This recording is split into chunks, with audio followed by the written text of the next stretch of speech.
नमस्कार मित्रांनो, आजचा अनुभव सत्य घटनेवर आधारित आहे. सदर अनुभव मला माझ्या आजोबांनी म्हणजेच शंकरभाऊ पाटील यांनी सांगितला आहे. या अनुभवात तुळजापूरची कुलस्वामिनी तुळजाभवानी मातेच्या चमत्काराची प्रचिती आपल्याला पाहायला मिळणार आहे. त्या अगोदर तुळजाभवानी मातेबद्दल थोडीशी माहिती जाणून घेऊयात. मित्रहो, आपल्या महाराष्ट्रातील 3.5 शक्तिपीठांपैकी श्री तुळजाभवानी देवीचे तुळजापूर क्षेत्र हे एक पूर्ण शक्तिपीठ आहे. हे देवी भगवती म्हणून प्रसिद्ध आहे. महाराष्ट्र क्षेत्र स्फूर्ती देवता, प्रेरणा शक्ती व स्वराज्य संस्थापक राजेश्री शिवछत्रपती महाराज यांची आराध्य देवता अशी ही तुळजापूरची भवानी देवी महाराष्ट्राची कुलस्वामिनी आहे. हे गाव बालाघाटच्या एका कठड्यावर वसले आहे. मंदिराच्या काही भागाची धाटणी हेमाडपंथी आहे. इतिहास व पुरातत्वदृष्ट्या हे मंदिर राष्ट्रकूट अथवा यादवकालीन मानले जाते, तर काहींच्या मते हे 17व्या किंवा 18व्या शतकातील मंदिर आहे. स्कंद पुराणातील सह्याद्री खंडात श्री तुळजाभवानीची अवतार कथा आहे. कृतयुगात कर्दम ऋषीपत्नी अनुभूती तपस्येत असताना कुकर या दैत्याने तिचे पावित्र्य भंग करण्याचा प्रयत्न केला. त्यावेळेस तपस्वी अनुभूतीने पावित्र्य रक्षणासाठी देवी भगवतीचा धावा केला. भक्ताच्या धाव्याने देवी भगवती साक्षात प्रगटली व कुकर या दैत्याशी युद्ध करून त्याचा वध केला. साध्वी अनुभूतीच्या विनवणीवरून देवी भगवतीने या पर्वतराईत वास्तव्य केले. भक्ताच्या हाकेला त्वरित धावून येणारी व मनोरथ पूर्ण करणारी म्हणून ही देवी त्वरिता तुळजा या नावाने ओळखली जाते. संपूर्ण भारतात कुलदेवता म्हणून या देवीला महत्त्वपूर्ण मान आहे. कृतयुगात अनुभूतीसाठी, त्रेतायुगात श्री रामचंद्र भगवंतासाठी, द्वापार युगात धर्मराजासाठी व कलियुगात छत्रपती शिवाजी महाराजांसाठी आशीर्वाद रूप ठरलेली ही भवानी भक्ततारिणी वरप्रसादिनी आहे. अनेक प्रदेशातून विविध जातीपंथांचे भाविक तुळजाभवानी मातेच्या मंदिरात आपली व्यथा, संकट, नवस घेऊन येतात. सभामंडपात पश्चिम दिशेला गर्भगृह असून चांदीच्या सिंहासनात पूर्वाभिमुख अशी श्री तुळजाभवानी देवीची रेखीव व प्रसन्न मूर्ती आहे. मूर्ती गंडकी शिळेची असून प्रमाणबद्ध आहे. अष्टभुजा महिषासुरमर्दिनी असे देवीचे मनोहर रूप आहे. देवी भवानीची ही स्थलांतर करता येणारी मूर्ती आहे. वर्षातून 3 वेळा ही मूर्ती मंचकी विसावते. तर मित्रांनो, ही झाली आई तुळजाभवानी महिषासुरमर्दिनी बद्दल थोडीशी माहिती. तर आता आपण आपल्या सत्य अनुभव सुरू करूयात. सन 1965. सदर घटना भारत स्वातंत्र्य झाल्यानंतर 18 वर्षापुढील आहे. संपूर्ण भारतात बैलगाडीच्या शर्यतींना आता तुफान गर्दी जमत आहे. गावोगावी तरणेबाण शर्यतीचे बैल पाहायला मिळत आहेत. त्यासहितच शर्यतीतल्या बैलांची नावेही ठेवली जात आहेत. डॉक्टर, पब्लिक किंग, तुफान, सोन्या मोन्या, दिलखुश, फायटर, पब्लिक किलर अशी खूप सारी नावं आपल्याला ऐकायला पाहायला मिळत असतील. बरं मित्रांनो, हे सर्व शर्यतीबद्दल सांगण्यामागचं कारण हे आहे की आजचा अनुभव जो आहे त्यात शर्यतीचा संबंधही आहे. माझ्या आजोबांच्या म्हणण्यानुसार अनुभव पुढील प्रमाणे. सन 1965. कोल्हापूर. राजाराम उर्फ राजा विठ्ठल सोनवळे, वय वर्ष 35, हे पेशाने शेतकरी होते. त्या काळी गावातले जास्तीत जास्त लोक हे शेतकरी असत. कोणी सरकारी नोकरीत कामाला वगैरे नसायचं. तर आपण असं समजूयात की राजारामराव हे पेशाने शेतकरी होते. त्यांच्या परिवारात पत्नी द्वारकी राजाराम सोनवळे, वय वर्ष 31, आणि एकुलता एक मुलगा नरहरी उर्फ नाऱ्या राजाराम सोनावळे, वय वर्ष 11 असा परिवार होता. आई वडील केव्हाचेच वारलेले होते. राजारामरावांना बैलगाडी शर्यतीचं फार वेड होतं. त्यांच्या घरी 2 शेतात काम करणारे बैल व 2 शर्यतींचे बैल असे मिळून 4 बैल होते. राजारामरावांनी प्रेमाने त्या 2 शर्यतीतल्या बैलांना नावही ठेवली होती, सोन्या मोन्या. ह्या सोन्या मोन्याची जोडी म्हणजे रॉकेट होतं. राजारामरावांनी सोन्या मोन्याच्या सोबतीत बैलगाडी शर्यतीमध्ये आतापर्यंत एकही शर्यत हारली नव्हती. खूप मोठमोठी माणसे येऊन सोन्यामोन्याला 2-3 हजारापर्यंत बोली देऊन खरेदी करण्याबाबत राजारामरावांशी बोलत असायचे. परंतु राजारामरावांचं ह्या 2 बैलांवर फार जीव होता. त्यांनी शेवटपर्यंत ह्या जोडीला विकलं नव्हतं. तर झालं असं, एके दिवशी राजारामरावांना कळलं की तालुक्याला बैलगाडीच्या शर्यती खेळवल्या जाणार आहेत. पारितोषिक म्हणून बोकड, बकऱ्या आणि स्टीलची भांडी आहेत. पहिल्या जुन्या जमान्यात आतासारखी बैलांच्या शर्यतीवर पैसे जिंकले जात असत. पहिल्या जुन्या जमान्यात आतासारखी बैलांच्या शर्यतींवर पैसे जिंकले जात नसत. त्यावेळी जो बैलगाडा शर्यतीत पहिल्या नंबरने जिंकून येईल त्याला स्टीलची भांडी दिली जात, जसे की बालदी, टोपशी, ताट, ग्लास, तर कधी बकरी, बोकडही मिळत. आणि त्यावेळीची माणसे या बक्षिसांवर खुशही असत. हे पैसे वगैरे बक्षीस म्हणून देणं खूप नंतर सुरू झालं. बरं असो, आता पुढे राजारामरावांना कळालं होतं की तालुक्याला उद्या बैलगाडीच्या शर्यती भरणार आहेत. जसं की मी म्हटलं की राजारामरावांकडे 2 शर्यतीचे बैल होते व जिथे जिथे शर्यती भरत तिथे ते त्यांचा छकडा घेऊन जात असत. आणि ह्यावेळेस सुद्धा राजारामरावांनी तालुक्याला असलेल्या शर्यतींमध्ये भाग घ्यायचं ठरवलं होतं. त्याच दिवशी रात्री जेवण वगैरे झाल्यानंतर राजारामरावांनी त्यांच्या पत्नीला म्हणजेच द्वारकाबाईंना म्हटलं, द्वारके, उद्या तालुक्याला शर्यती आहेत. लय भारी भारी बोकडं बकऱ्या बक्षीस ठेवल्या आहेत. आपल्या सोन्यामोन्याला घेऊन जातो उद्या. काय? राजारामराव म्हटले. त्यावर द्वारकाबाई म्हणाल्या, अहो पण उद्या आमुषा आहे ना. द्वारकाबाईंच्या डोळ्यात हे वाक्य उच्चारताना भीती होती, काळजी होती. अगं आमुषा बिमुषा काय नसतं. आणि तसं पण आई भवानी आहे सोबत माझ्या. भूत दिसलं तर आईचं नाव घेताच पळून जाईल. राजाराम एवढं म्हणतच हसू लागले.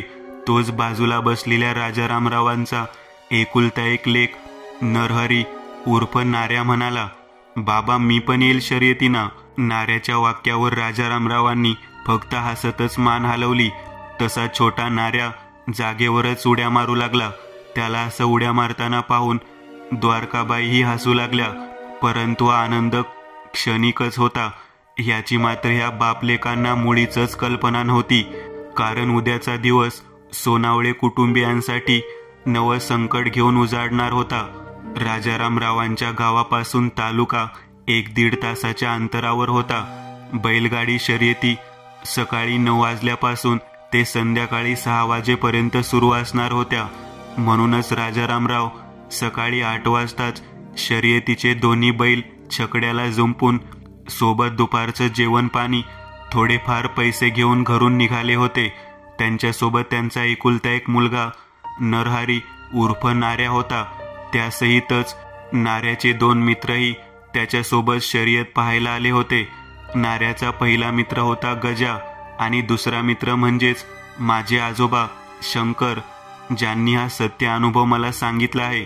छकड्यावर गाडी चालक म्हणून राजारामराव बसले होते आणि मागेही 3 मुलं.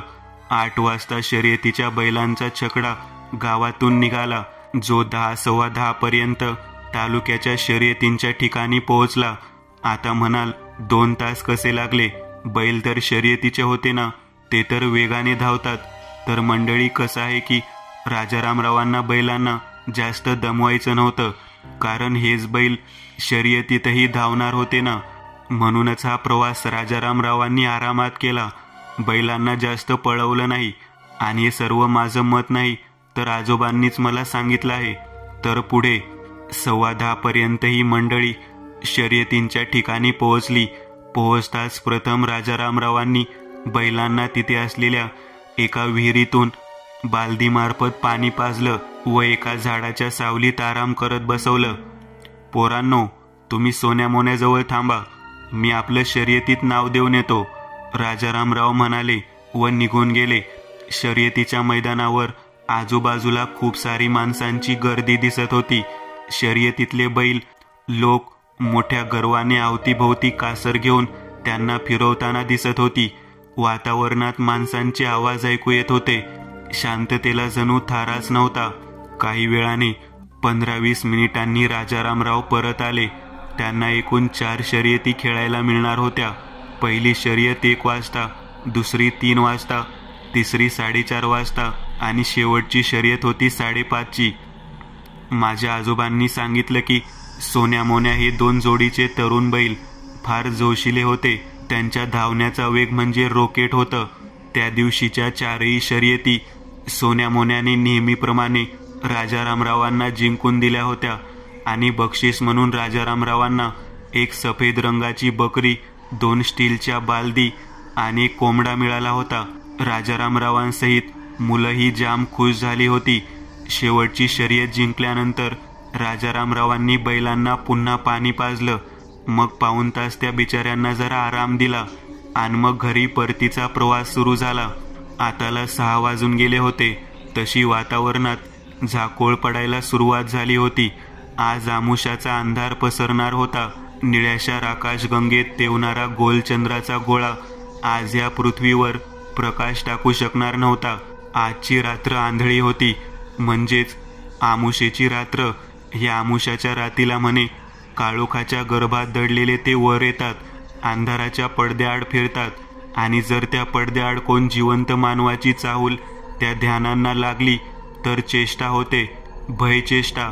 राजारामराव आणि त्यांच्यासोबत असलेला नाऱ्या, गजा, शंकर या तिन्ही मुलांचाही प्रवास सुरू झाला होता.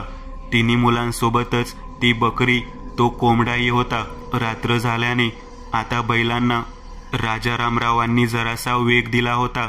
अंधार असला तरी त्या मुक्या जनावरांना मिळालेल्या नैसर्गिक शक्तीने रात्रीच्या अंधारातही दिसत होतं. नुसतं त्या अंधारातली वाटच नाही, तर म्हणतात जे आपण आपल्या डोळ्यांनी पाहू शकत नाही ते ह्या मुक्या जनावरांना दिसतं. त्यांना ते भूतखेत, पिशाच्च, हाडळ, डाकीन जे काही अवतीभोवती वावरत असेल त्याची जाणीव होते. छकडा गाडी सुनसान माळरानातून कच्च्या पिवळसर मातीच्या रस्त्यावरून वेगाने धावत निघाली होती. राजारामराव आपलं गप्प राहून छकडा गाडी चालवत होते. मागे मुलांच्या गप्पा सुरूच होत्या. तोच नाऱ्याने आपल्या मित्रांना सांगितलं, ह्या माळरानाची एक भयंकर खासियत आहे, माहितीये का? म्हणे या माळरानात रात्री 12-12:30 दरम्यान हाकामारी फिरते.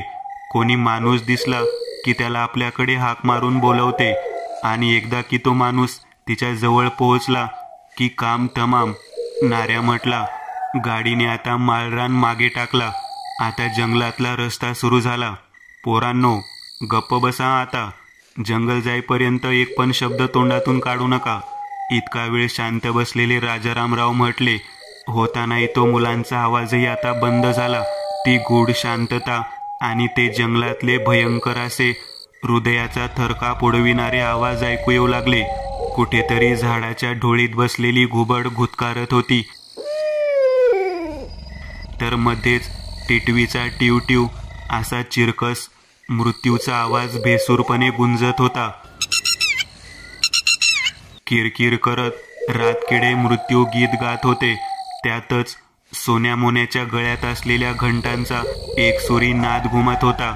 अंधारात झाडांच्या आकृत्या आकराळ विक्राळ रूप धारण करून बसल्या होत्या. अचानक जंगलातल्या रस्त्यातून धावणारी छकडा गाडी मध्येच थांबली. सोन्या मोन्या नावाचे दोन्ही बैल स्टॅच्यू होऊन जागेवर थांबले होते. ए सोन्या मोन्या, अरे चल, घर आलं नाही अजून आपलं. राजारामराव सोन्या मोन्या दोघांच्या अंगाला स्पर्श करत म्हटले. राजारामरावांसाठी ही मुकी जनावर आपल्या लेकराप्रमाणेच होती. त्यांनी त्यांच्या पूर्ण आयुष्यात कधीच बैलांना मारलं नाही असं माझ्या आजोबांनी सांगितलं होतं. सोन्या मोन्या दोघेही जागेवरच थांबले होते. मध्येच डोकं डावीकडून उजवीकडे हलवत होते. 2 पावलं मागे जात होते. सोन्या मोन्या असं का वागत आहेत हा विषय राजारामरावांच्या समजण्यापलीकडचा होता. त्या अंधाऱ्या जंगलातल्या वाटेवर गाडी उभी होती. अरे चला की. काय झालं तुम्हा दोघांना? अरे भूक लागलीये का पाणी पाहिजे? हे बघा पोरांनो, घरी जाऊन तुम्हाला सगळं देतो. आता चला बघू. हे चल सोन्या. राजारामरावांनी पुन्हा बैलांना चालण्यास सांगितलं, परंतु नाहीच. ती मुकी जनावर तशीच जागेवरच उभी होती. मध्येच डोकं डावीकडून उजवीकडे हलवत होते. 2 पावलं मागे जात होते. जणू समोर काहीतरी वाट अडवून बसलं होतं, जे फक्त त्या मुक्या जनावरांनाच दिसत होतं. सोन्या मोन्या जागेवरच थांबले होते. पुढे जायचं काही नाव घेतच नव्हते. तोच पोरांच्या जवळ असलेली बकरीही ब्या ब्या करत ओरडू लागली. मध्येच तो कोंबडाही आवाज करत ओरडू लागला. आपले दोन्ही पंख फडफड करत फडफडू लागला. अरे तुला काय झालं आता, गप्प बस. नाऱ्याने कोंबड्याची चोच हातात धरली. त्याचं तोंडच बंद केलं. शंकर्या गजा दोघेही येड्यागत हसले, कारण त्या मुलांना अद्याप धोक्याची चाहूल कुठे लागली होती. अचानक सोन्या बैल हांबरला. दोन्ही बैल मागे मागे छकड्यासहित मागे सरकू लागले. जणू काहीतरी पुढे सरसावत होतं. तेवढ्यात काळ्या कुट्टा अंधारात राजारामराव आणि मागे बसलेल्या मुलांना, जे आपल्यापासून 70-80 मीटर दूरचं दृश्य दिसलं, जे पाहून राजारामरावांसहित मागे बसलेल्या मुलांची बुबळे टरकन वटारून उठली. उभ्या मणक्यावरून बर्फाचा खडा सुईसारखा एका रेषेत फिरवला गेला. पूर्णतः अंग शहारून उठलं आणि त्या काळ्या कभिन्न वातावरणात तो ढोलचा आवाज घुमला. 70-80 मीटर दूर अंधारातून हवेत मशाली दिवट्या तरंगत पुढे पुढे राजारामरावांच्या छकड्याच्या दिशेनेच येत होत्या.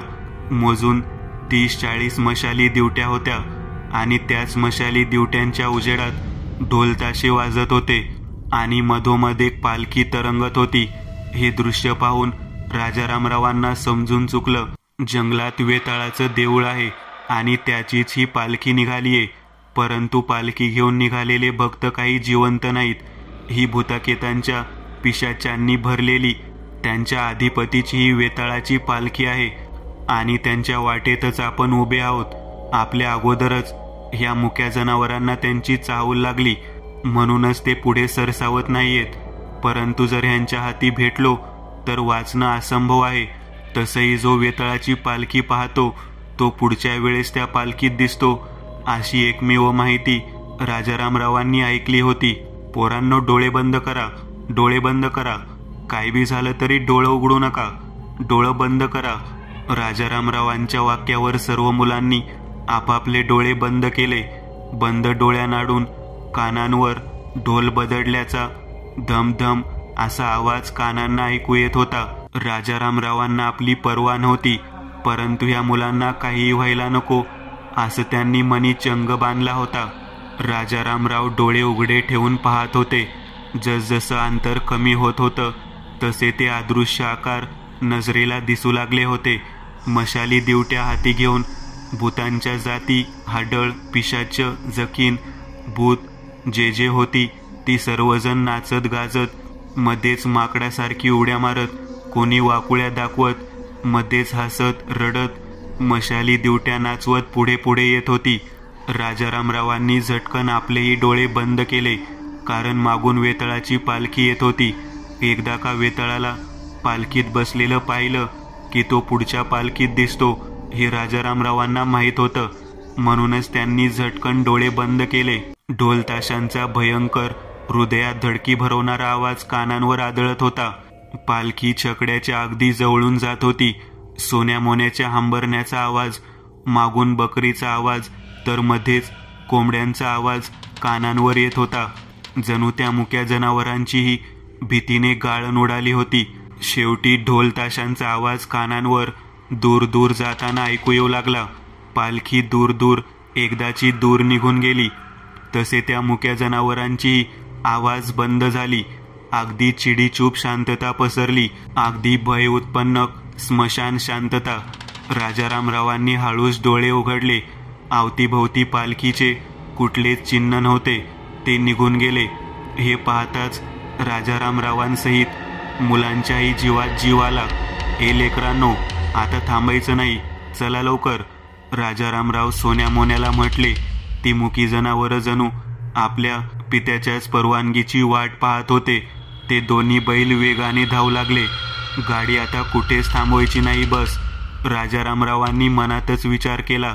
अशातच अर्धा पाऊण तास निघून गेला. गाडी न थांबता धावत होती. परंतु गावची वेस ती आताला यायला हवी होती ना. परंतु गाडी अद्याप जंगलातून बाहेरच पडली नव्हती. असं वाटत होतं जणू चकाट्याचा चकवा लागलाय की काय. बाबा अजून गाव कसा आला नाही, एवढ्याला पोहोचायला पाहिजे होतं ना. मागून नाऱ्या म्हटला. त्याच्या त्या वाक्याला राजारामराव उत्तर तरी काय देणार, कारण भीतीने त्यांचंच तोंड पांढरं पडलं होतं. त्यांना कळून चुकलं होतं. आपण सुटलो नाही. हा चकाट्याचा चकवा आता मागे लागला आहे, जो आपल्यासोबत खेळ खेळत आहे. राजारामरावांनी नाऱ्याच्या वाक्याला प्रत्युत्तर न देता सोन्या मोन्या दोघांनाही जागीच थांबवलं. छकडा पुन्हा होता त्या जागेवर येऊन थांबला होता. राजारामराव छकडा गाडीतून खाली उतरले. चकव्यात जर माणूस जास्त काळ फिरतच राहिला तर समजून जायचं तो चकाट्या खेळ खेळत आहे. परंतु एकदा का त्याचं मन भरलं की विषय संपला. राजारामराव खाली उतरले. त्यांनी अवतीभोवती पाहायला सुरुवात केली. जरा दूर बाजूला त्यांना एक मोठा दगड दिसला. त्याच दगडापाशी ते चालत आले. पोरांनो, गाडीतच बसा तुम्ही, कोणीही खाली उतरू नका, राजारामराव म्हटले. राजारामराव समोर असलेल्या त्या दगडासमोर जमिनीवर मांडी घालून बसले. त्यांनी बाजूचा अजून एक लहान दगड उचलला. मग समोर असलेल्या त्या मोठ्या दगडाच्या वर आपल्या उजव्या हाताची तर्जनी जणू माथ्यावर ठेवली आणि डाव्या हातात धरलेला लहान दगड उजव्या हाताच्या तर्जनीवर मारला. वेदना झाली. त्वचा फाटून आतलं लालसर रक्त त्या दगडावर पडलं. जणू रक्ताचा अभिषेक झाला. सरळ रेषेत ते रक्त कुंकू ओढल्याप्रमाणे खाली आलं. रक्ताने माखलेल्या तर्जनीने राजारामरावांनी त्या दगडावर 2 डोळे काढले. मग हळूच दोन्ही हात जोडले, दोन्ही डोळे बंद केले. हे आई तुळजाभवानी, मी लहानपणापासून तुझा निस्सीम भक्त आहे. असा एक दिवस गेला नसल की तुझं नाव तोंडून घेतलं नाही. आई भवानी, मी जीवनात तुझ्याकडं काही मागितलं नाही, कारण तू ते समद मला दिलंच आहे. पण आज तुझा हा पोर तुझ्याकडून काहीतरी मागतोय आई. तुझ्या लेकरांवर लय भारी मोठं संकट आलंय. आम्ही या चकव्यात फसलोय आई. आई भवानी, जर तू खरंच महिषासुरमर्दिनी असशील, भक्तांच्या हाकेला धावून येत असशील, तर आम्हाला या संकटातून बाहेर काढ आई. हे बघ, जर तू आम्हाला इथून वाचवलं तर मी तुझं गोंधळ घालीन. राजारामराव मनातच म्हणाले. मनातून देवाला हाक मारली तर त्याला यावंच लागतं. हो, यावंच लागतं.